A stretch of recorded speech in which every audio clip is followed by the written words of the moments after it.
اعوذ باللہ من الشیطان الرجیم بسم اللہ الرحمن الرحیم۔ خوابوں کی تعبیر یا خواب کیا چیز ہے، اگر ہم کو یہ سمجھنا ہے تو تھوڑی سی عقل استعمال کرنی پڑے گی، پھر اللہ کی کتاب سے چیک کرنا پڑے گا کہ اللہ سبحانہ و تعالیٰ اس بارے میں کیا کہہ رہے ہیں۔ اس کے بعد پھر اللہ تعالیٰ سے یہ دعا کرنی پڑے گی، یہ التجا کرنی پڑے گی کہ یا اللہ، جو بات میرے دل و دماغ میں آئی، فیصلہ میں نے کیا، وہ بات تیری کتاب سے تو کنفرم ہو رہی ہے، تو تیری کتاب کا جو فہم میں حاصل کر رہا ہوں کیا وہ صحیح ہے یا غلط ہے؟ اب میں تو اس سے مباشرتاً ڈائریکٹلی پوچھ رہا ہوں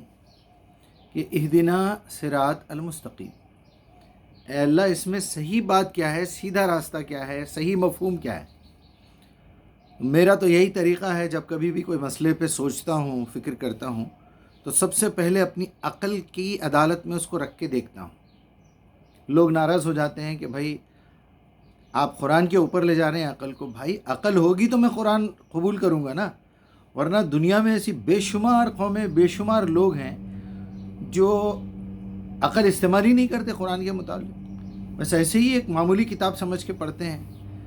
اور پھر سمجھتے بھی نہیں ہیں اس کو۔ بیسیکلی خواب کیا ہے؟ اگر ایک نان مسلم ڈاکٹر سے بھی آپ پوچھیں تو وہ کہے گا کہ بھئی یہ ایک آپ کے دماغ کا فطور ہے، اور راتوں کو آپ کا دماغ جب سوتا نہیں ہے تو وہ دن بھر کے انکمپلیٹ کاموں کو کمپلیٹ کرنے کی کوشش کرتا ہے۔ جس بات میں آپ کا دماغ الجھا ہوا رہا دن بھر، رات کو آپ کو کچھ سینز دکھاتا ہے، کچھ باتیں سمجھاتا ہے،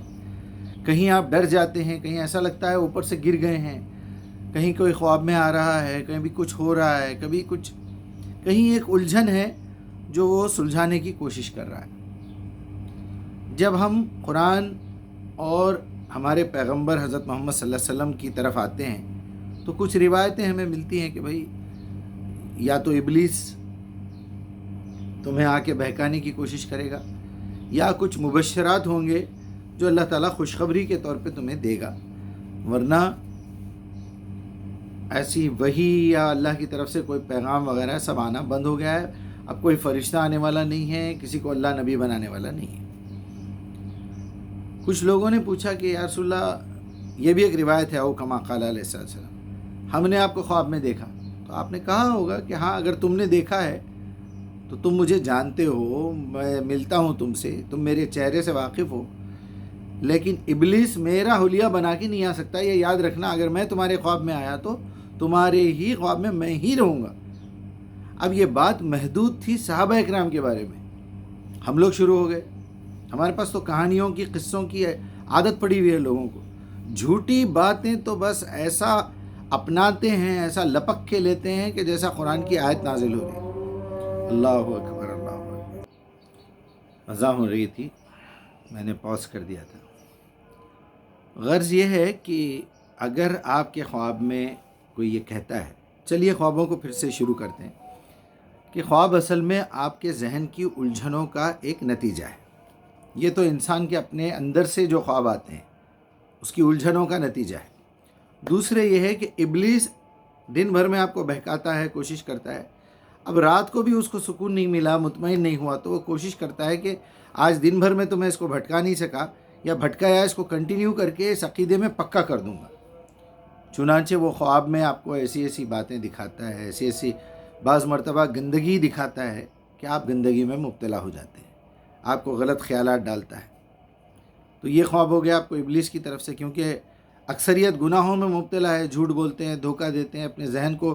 پیسہ کمانے کی ہوس، اور پیسہ چاہیے، یہ دکان کھل گئی اور ایک دکان کھولنا ہے، یہ شو روم ہو گیا اور ایک شو روم کھولنا ہے، موٹر سائیکل کا شو روم بھی کھول لینا ہے، کار کا شو روم بھی کھول لینا ہے، کنسٹرکشن کمپنی بھی بنا لینا ہے، فارم ہاؤس بھی بنا لینا ہے، ڈیری فارم بھی کھول لینا ہے، یعنی ہر معاملے میں اپنی پھٹے میں ٹانگ اڑانا ہی اڑانا ہے، ہوس، پیسہ اور آ جائے اور آ جائے اور آ جائے، اللہ کا تو کوئی بھروسہ ہے نہیں ان لوگوں کو۔ بہرحال اس وسوسوں میں ڈال کے آپ کو خواب دکھاتا ہے۔ جو مبشرات ہیں، اصل میں اللہ کی طرف سے اگر کوئی پیغام آ رہا ہے تو صرف ایک ہی سبجیکٹ میں آئے گا، یاد رکھیے آپ، اللہ تعالیٰ کسی کو خواب میں دکھا کے آپ کو 50,000 کی لاٹری اٹھنے والی ہے، 50 لاکھ کی لاٹری اٹھنے والی ہے، ایسا نہیں ہوتا۔ اگر کوئی شخص ٹوٹلی دین کا کام کر رہا ہو، قرآن پہ تدبر کر رہا ہو، غور و فکر کر رہا ہو، قرآن کی لینگویج پر کام کر رہا ہو، لوگوں تک قرآن پہنچا رہا ہو، دعوت الہی کے کام میں